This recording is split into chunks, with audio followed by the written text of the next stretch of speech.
Welcome, everybody, to another episode of Strife's Sanctum. My name is Citizen Strife, and this week we're going to start our Halloween adjacent material. So we're going to have a couple of anime reviews, and we're going to have a video game review coming in between them. However, to start off, I'm going to describe Hellsing and Hellsing Ultimate, for there are two versions.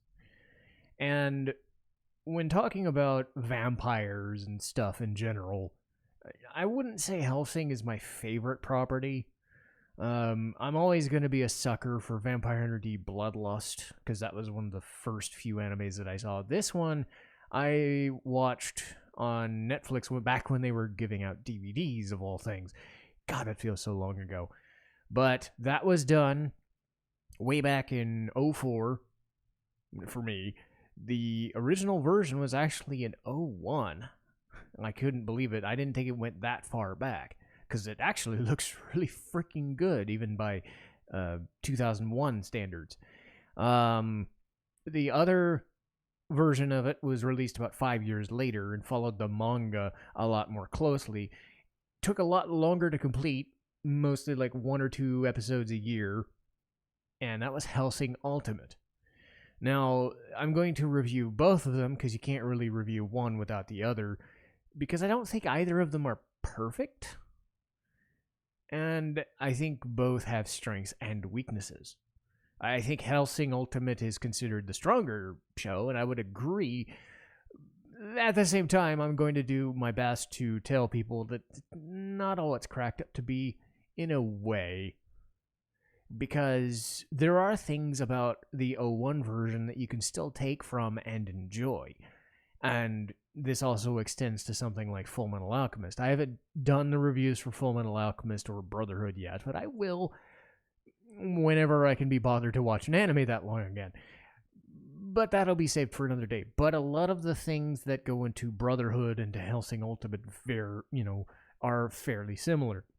So I will do my best to not just destroy the original version, but also not just endlessly praise Ultimate. Because again, I don't think anything is perfect, and I hope people can understand that just because popular opinion would say Hellsing Ultimate's better, doesn't mean that everybody thinks that way. And there's one particular reason why Hellsing Ultimate falls a little flat. But I do have to start, as I usually do, with plot and characters. We'll start with characters first, because a lot of them are the same. There are a couple that are OVA only, 01 only.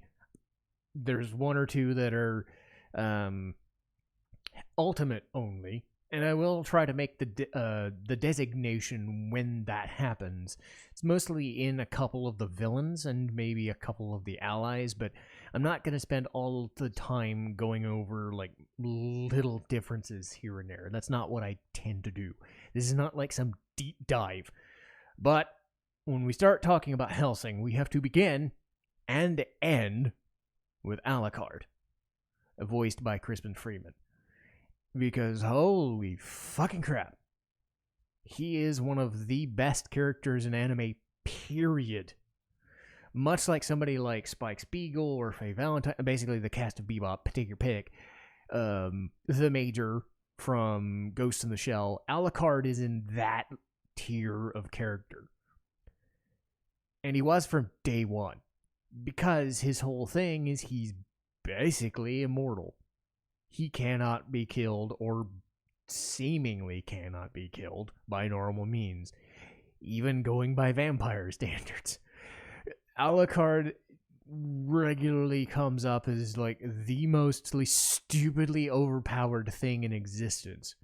And that is a wide breadth to cover when you're considering stuff like Dragon Ball Z and other things of that nature, where power levels are everything. I personally have not seen anything so stupidly overpowered as Alucard just saying nope to whatever the fuck he wants to do. It also helps that Crispin Freeman, and again, as I always do, I think on the English version, because that's the one I grew up with and I watch. Freeman well regarded as one of the best dub actors on the planet, with good reason. Because even with his low register and, dark, hefty voice, he takes it to another level with this because he just revels in the fact that he is unkillable. He revels in the fact that he can fuck with people. He just enjoys it's like he's just toying with his victims. And you can hear that in his voice. Because that's exactly what he's doing. Whether he's using his vampiric powers or his guns, with been blessed by holy silver and other junk like that, he is just on another level above the other level. This is, hey, I'm Brock Lesnar in WWE sort of thing. This is the Undertaker at WrestleMania, to pardon the phrase, that sort of thing from wrestling. That's the level of shit we're dealing with when you're dealing with Alucard. I know those sound like goofy references, but anybody who knows what the hell I'm talking about. So how do you deal with him? Well, there are different types of ways they try to deal with him. But at the same time, he is in a servant relationship, somehow. But we'll get to that when we get to that. In the first episode of both shows, he takes over and basically becomes master of a person known as Saris Victoria, whom he dubs Police Girl, voiced by K.T. Gray. Her whole thing is she was up Schitt's Creek in a place known as Cheddar. She was trying to fight off waves of zombies, ghouls, vampires, basically. Was almost captured and turned into a vampire. Only Alucard gave her a choice and said, I can make you a vampire myself and then save you from the situation. And then, so he shot the dude that was trying to eat her. So she's become servant to Alucard. And in the original version, she takes a more sympathetic role, and she actually takes, pinpoint as far as characters go. Because Alucard is the ever-present threat and the ever-present person that gets shit done. But what you see in the original version is Sarah's getting a lot of the screen time because you're seeing her change and having to deal with not only being a new vampire who should be above humans, but she also has to be subservient to the organization of Hellsing.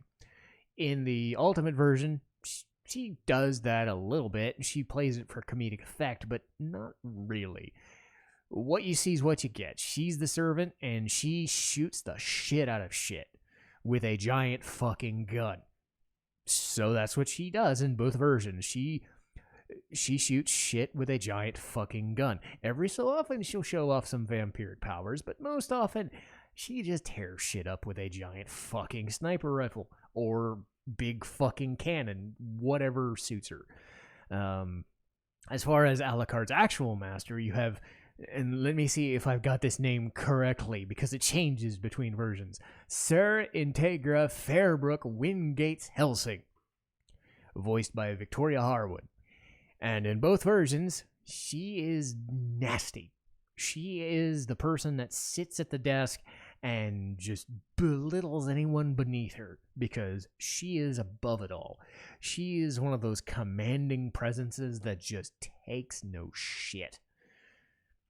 Which is a good counterpoint to the villain in Ultimate, but at the same time, because she is a good person, so to speak, knowing that she has Alucard on her side, we kind of sympathize with her whole thing. And besides, she's protecting England, basically. So the whole idea is she stumbled across Alucard in a basement of Hellsing headquarters when she was about to get offed by, I believe, her uncle. She was told by her... late father that, hey, I've basically got something in the freezer that you're gonna want to find. It turned out to be Alucard, and he just went apeshit. And whether you read it in the manga or you read both, or you watch both versions of the anime, it's pretty fucking gruesome. But Integra's whole thing is she leads the Hellsing organization. She is the face of it, but she knows that Alucard and now Saris are kind of the heavy hitters. She is seconded by Walter Donnes, voiced by Ralph Lister. And Walter Donnes does this thing where he's he was one of the first characters I ever saw to do that. It's called Razor Floss. I actually looked this up today. Not because I was doing this today, but just because I was curious. And then people on Reddit told me it was called razor floss. It's the idea that people pull shit out of their fingers and it's razor wire or garrote wire or webbing and shit. Basically, he can do that shit. And he was the first guy that ever saw that shit. If you ever seen stuff with razor wire killing through dudes or restraining dudes, that's his whole thing. And he does it well. But he's Alfred, for lack of a better term. He is Integra's Alfred. And he does his job well. He also serves as a point person for Ceres because Alucard usually can't be bothered. And he's the nice face to Integra's basically not nice face. And in the Ultimate version, you have Pip Bernadette, or Bernadette, however they want to pronounce it, voiced by Yuri Lowenthal. In the Ultimate version, he's basically the commanding officer. They had another one in the 01 version who was an older dude. This guy's more of a gung-ho cowboy kind of dude, and he doesn't wholly do a whole lot, but he's a nice enough guy that's kind of like, let's go kill shit. We'll go do it. And they do it. The main antagonist, and I do say main because it's funny because he's never really considered the main antagonist, but judging by his power level, he totally is. In both versions is Alexander Anderson, voiced by Steve Brandt. His whole thing is he works for an anti-Hellsing organization, anti-vampire organization from the church called Iscariot. He has these like crazy fucking bayonet-looking sword things that he just fucking smashes and swipes and stabs things with. And then, magical scrolls and all this other shit, but he can also regenerate. And in Ultimate, they take it to an extremely fucking weird-ass level in the last episode. I won't spoil for anybody who hasn't seen it, but yeah, Alexander Anderson is great. And the fact that he can handle Alucard like nobody can says a lot. Is he the main villain? No. Should he be? Yes. Is he considered the main villain anyway? Yes. So it doesn't matter. Because the main villains in both of these shows kind of suck. So Alexander Anderson is awesome by comparison. But I'll get it out of the way. The main villain in the original version is something known as Incognito. It's voiced by Isaac Singleton Jr. His whole thing is he doesn't look like a vampire. It looks more like a voodoo priest zombie dude. But he's basically at the same level, so he says, as Alucard. And his whole thing is he's been implanting a lot of these weird microchips. And this is where I'm going to divulge information in the plot. So his version, the 01 version, is he implants a whole bunch of stuff into these rando people and they become vampires. Basically microchips. So you get all this weird shit like people are in snuff films, people are just dying everywhere, like people are taking organizations over because they're turning into ghouls. They're turning into vampires because of these freak chips that exist. And it's a Hellsing's job to figure out who's doing it, why they're doing it, fend off Iscariot in the process, and deal with this Incognito thing, which shows up way late. And I like Incognito a bit, but he doesn't really do much. He's just kind of there as, I'm the big bad guy, That being said, he is better than the Hellsing Ultimate. And I can't, and people are going to laugh at me and say, think I'm stupid or think I'm crazy. But no, I think Incognito's fine. I don't think he's great, but when you compare it to what the other guy is, whatever. And I'll tell you why when I get to that. But the idea is a lot of the stuff for like 5 or 6 episodes in 01 stays the same in Hellsing for like the first 2 or 3 episodes. And then shit just goes into a weird-ass direction with Ultimate because that's where the manga continued. So they waited until the manga ended in like 2007, 2008. They started releasing stuff, Hellsing Ultimate, almost yearly, and they finished the story. Hellsing, the original, prided itself on slow build. a lot of the stuff with Saris is taken as kind of main character stuff because you're seeing it from her perspective. It's almost like Tidus joining Yuna's journey in Final Fantasy X, for lack of a better term. She is the fish out of water trying to learn all this shit, and you actually get a slow-moving, slow-building show, and you're doing these missions to, does she want to kill? Does she want to drink blood? Does she want to go through this stuff? And the show prides itself on being slow. If you've seen FMA03, that was the same thing they did. And again, they were different shows made by different people doing different things, but they ended up kind of in a similar situation. Both outclassed, supposedly, by their successors. FMA did the same thing. They would take an episode and they would let it breathe. They would give you some time to breathe. And this is pronounced with Hellsing 01, where you have the Valentine brothers, voiced by Patrick Sates and Josh Phillips, taking over the Hellsing organization, eating the fuck out of the dudes, and then having them just ruffle stomp their way through things. In Hellsing Ultimate, everything that happens in about 5 to 6 episodes in the original happens in one big OVA, or 2. I believe the first 3 episodes are done in one giant OVA, and then the Luke Valentine, Ian Valentine stuff is done in the second episode. So a lot of the stuff gets covered really fucking quick, which is fine, but do we know anything about these characters? Not really. In the first show, you're able to just kind of dig in and take in some of the worry and regret and some of this other shit that Saris is going through. You get to kind of wander around the city, seeing her thoughts in action, figuring out what the fuck's going on from her perspective. Is it the best method? I'm not sure. But to me, I personally like that. And I'll contrast that with FMA03. Again, not spoiling this bit because it's a very, very notorious section in FMA. But I will set the stage. Basically, a couple episodes in, Ed and Al are taking an exam for their thing, right? And they go into the house of a only dad and his daughter and their dog. And in the original, get 2 episodes with it. You get to do stuff on the side and have fun with it and whatever. Was it all part of the manga? No, maybe not. But you get all these little things. You get to see these 2 characters and build these 2 characters. And they have a second episode.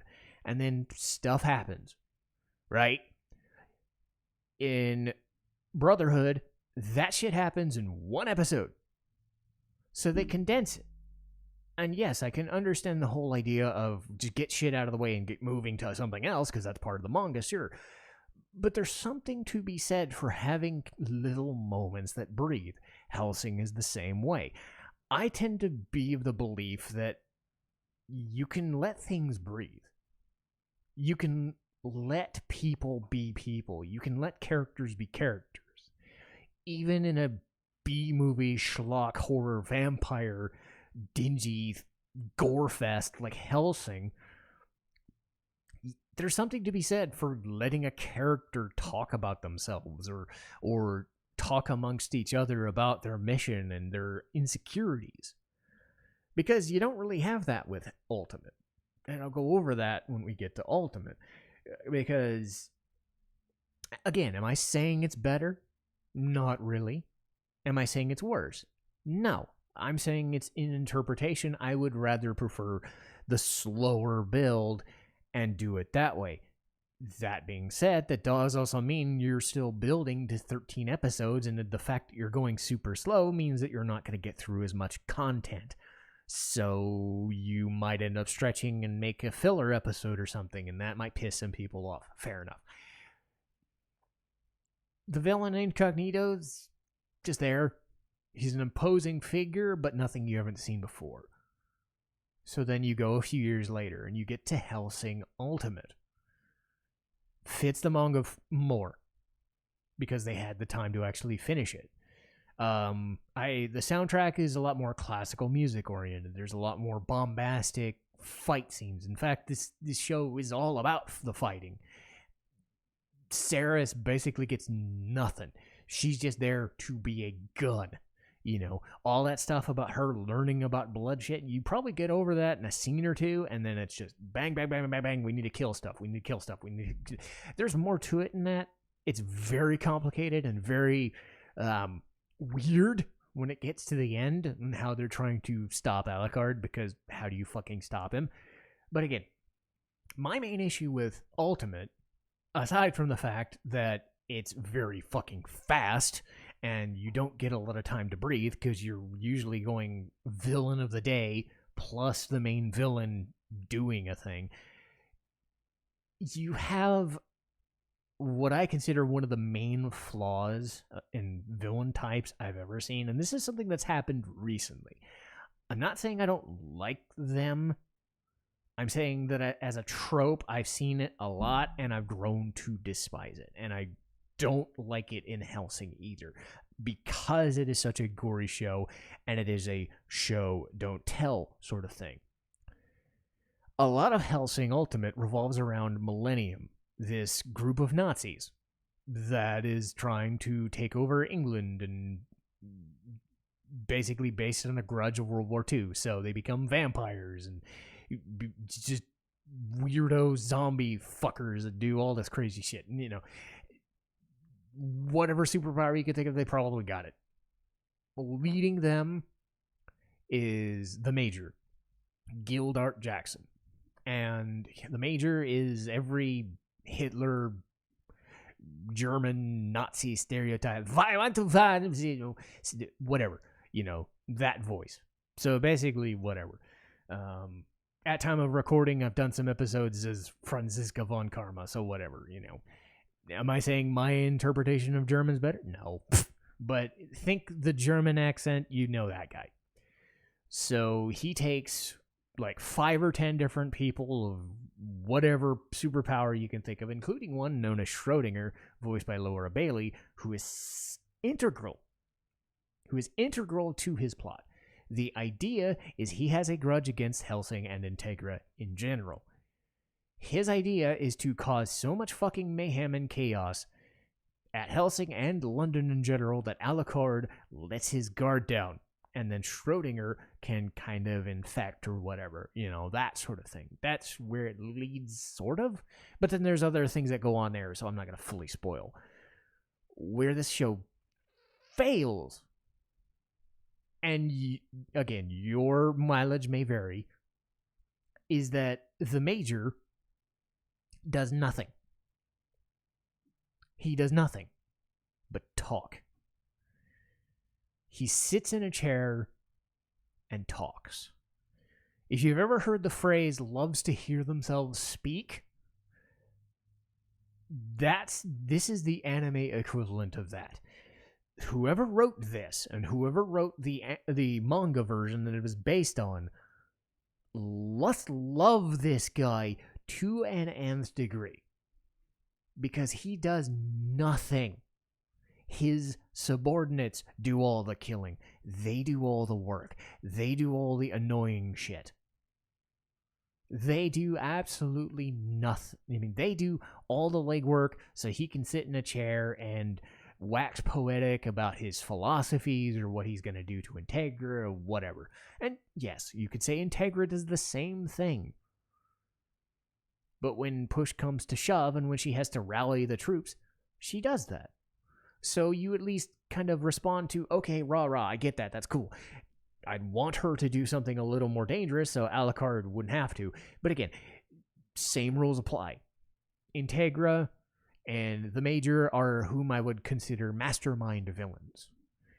And again, this is a personal nitpick, so bear that in mind when I describe this. They are people that are the big bads of a piece. a movie, musical, TV show, anime, whatever. They are the guys that do everything from behind the scenes. The cloak and dagger guys that just sit there and you know they're there. And they're the Blofelds, okay? That's kind of what they're going for. But they don't do anything. They have everybody else do something. And what you're supposed to feel, and what I used to feel, was that the Blofelds, the Majors, the Dr. Robotnik in the SNES cartoon, you know, that sort of thing. They would sit in a chair and they'd be all maniacal and you'd be threatened by them and it would be so amazing and whatever. And then maybe they do something at the end? Maybe. But I never felt like they did anything. Because they always lay traps. They never do anything. To me, the strongest villains are not just guys that have the screen presence. They're the people that actually do something. It reminded me of a character in Xenosaga. When I get to Xenosaga, the same thing happens. The final big bad of that is some dude in a chair. You're telling me I spent 3 games to do this, and that was my reward? No! What I want is Kefka blowing shit up.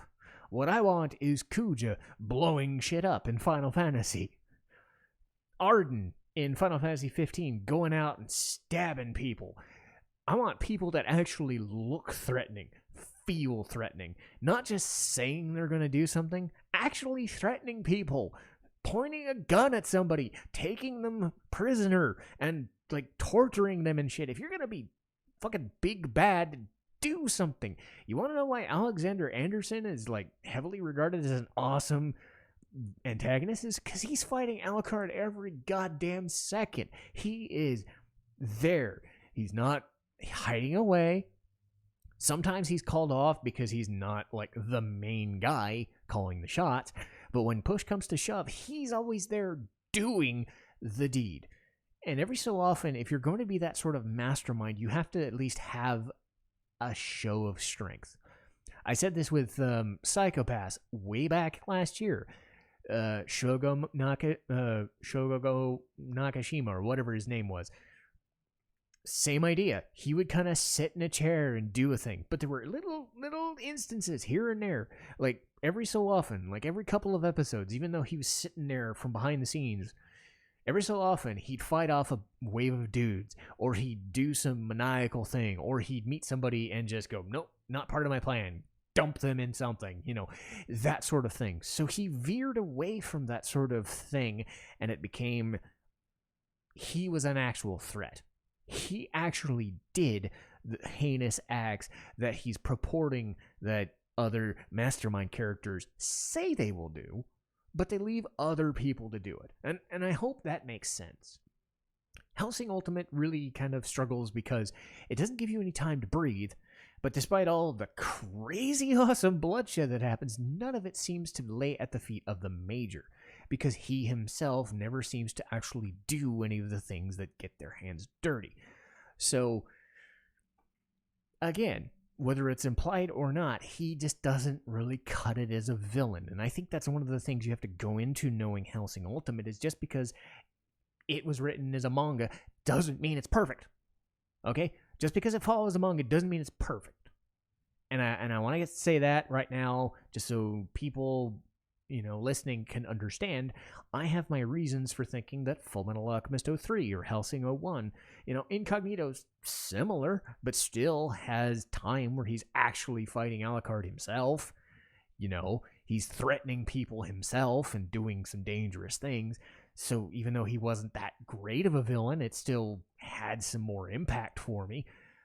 And again, I personally like having a slower building, nuance-filled show. If you want something slower building, go for Hellsing 01. If you want something, you know, with that more human element, I suppose, go for Hellsing 01.